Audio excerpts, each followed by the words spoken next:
Alright, so we learned all about the for loop and even created a loop inside a loop. But there is another type of loop in JavaScript, and that's the while loop. So let's explore that one now. And to understand how the while loop works and the difference between the for and the while loop, let's actually go back to our first for loop lecture and get back the code of this weightlifting exercise. So just copy this and we will keep it for comparison basically. So let's put it back to 10 here as well. And so let's now do the same thing with a while loop. So implementing the same with a while loop, we still need the same components. So we still need a counter so that we can then actually print the current value to the console. We still need a condition so that we know when to stop, and we still need to increase the counter somehow. Now in the while loop, it works a bit differently because for the while loop, we can only specify a condition. So while, and then just the condition is the only thing that we can specify here. So that's going to be exactly the same as this one. So we want to keep the loop running while repetitions is less or equal 10. And that's actually why this loop is called while. So again, it's called the while loop because it will run while this condition is true. All right, but now we need to kind of manually, so more explicitly define the other two components of the for loop. So the repetitions and the increasing of the counter. And so we need to do that basically outside. So we start at the beginning with rep equal 1. Then we have the condition. Then let's put the code that we want to execute. And then at the end of the iteration, we will then increase the counter. And so let's just do that. So at the end of the iteration is basically the end of this code block. And so let's do that there. And that's it. And so now we should get the exact same result twice, once coming from this for loop and once coming from this while loop.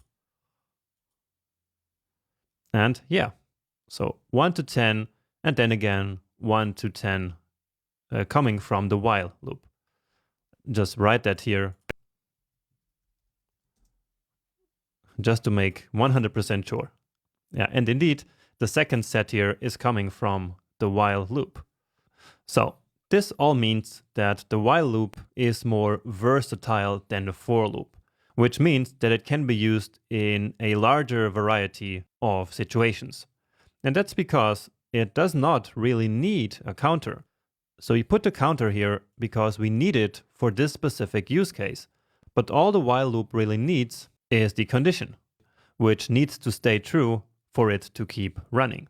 And that condition can be any condition. It doesn't have to be related to any counter at all. And sometimes that's exactly what we need to solve a certain problem. So a problem without any counter. So without a number that is increasing. And so let's create such an example here. So I will start by taking off this for loop. We no longer need that one. And now we will do a simple example that does not depend on a counter, but instead it will depend on a random variable. Okay? So what we're going to do is to basically roll a dice and then keep rolling the dice until we roll a 6. And then when we roll a 6, we stop. So essentially, we will want to keep running the loop while the rolled dice is different from 6. And so in this case, we do actually not know beforehand how many times the loop should run. And so we don't need a counter variable. And that's exactly the use case of a while loop. So let's start by creating that random number. And so the roll of a dice is a number between 1 and 6. The way that we implement this does not matter at this point. Okay? We will learn more about random numbers at a later point. And so for now, basically just type what I am writing here. So we're using math.random, and this will create a number between 0 and 1. Then we'll multiply that by 6, but this is going to be a decimal number. Let me just show that to you quickly, because I think this is still interesting for you. So you see that it's a decimal number, and so now we need to get rid of this decimal part. And so that we do using math.trunc. And so this will give us a number between 0 and 5, and then we add 1 and get 1 to 6. So again, don't worry about the implementation of this at this point. We will do this again later. But what matters here is that as we reload the page, we get a random number here that is different every time. And so it will be different for you, of course. So different from what you see in the video as you keep reloading your own page. Okay, and so now let's do what I explained earlier. So again, we want to keep running the loop until we roll a 6. So until this dice variable here holds the value of 6. And so the condition of the loop is now going to be dice different from 6. And as soon as the value is 6, it will stop. And let's log the value to the console here. So you rolled a and then dice. And so let's get rid of this one here. And now let's log it to the console. But keep in mind that actually right now we are only creating one dice value. So at this point the loop doesn't make a lot of sense. And so actually let's keep working on this before we test it. So again, we are only creating one random number between 1 and 6 here, right? And if that's different than 6, this loop here will run. But right now, the loop would then run forever, which I'm not going to show you here now because that would crash the browser. So this would be called an infinite loop, and we don't want that. So what we will do is to keep creating new dice values. And so we are going to reassign this value at the end of each iteration. And so now we're ready to test the result here. Whoa, you see we got a lot of dice rolls here. Let me actually also comment out just this console.log here. And so of course your result will be different from mine because we are using different random numbers. But anyway, let's analyze what happened here. So we start with some random dice number, and then here we check if that dice is different from 6. And apparently it was different. And so then we entered the loop, which then logged you rolled a 2. So my random number was first a 2. Then in the next line, we created a new random number, and then the loop ran again. So again, this condition was tested. So is the dice different from 6? And apparently it was. And so we entered the loop again. And so it printed you rolled a 1. And then the next dice was a 5. And then the next one was a 4.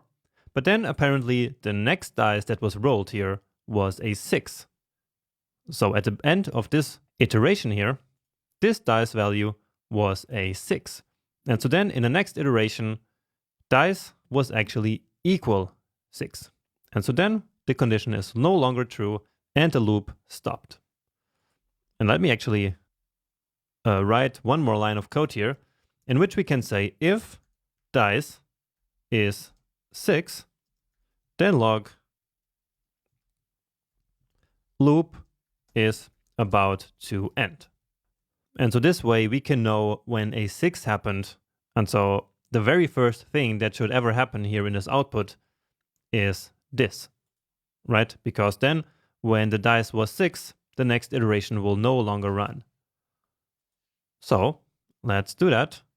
And indeed, so we get 1, 5, 4, 1, but no 6. And then loop is about to end. And so the dice was 6. And so this condition was true. And so we saw this log to the console. And then in the next iteration, again, 6 equals 6. And so the loop finished. Let's try some more times. And of course, it works. Oh, and now we get the situation where the first dice ever was a 6. And so the loop never even started. And this was the situation I was waiting for here. So when dice is 6 right away in the beginning, then of course this loop will have exactly 0 iterations. It will never start. Okay? And so the conclusion of this is that the while loop does really not have to depend on any counter variable. So whenever you do need a loop without a counter, you can reach for the while loop. So basically, that happens whenever you do not know beforehand how many iterations the loop will have. So in that situation, the while loop is the right tool for the job. And that's exactly what we had here. So we had no way of knowing how many times we would roll a dice that's different from 6. Now, on the other hand, when we do know how many times the loop will run, that means that we're going to actually need a counter. For example, when we want to loop over an array, we already know how many elements that array has, and so we know how many iterations we will need. And therefore, the for loop is usually the right choice to loop over an array. All right, and with this, we kind of finished the JavaScript fundamentals. All there's left to do now is for you to complete the final coding challenge of this section.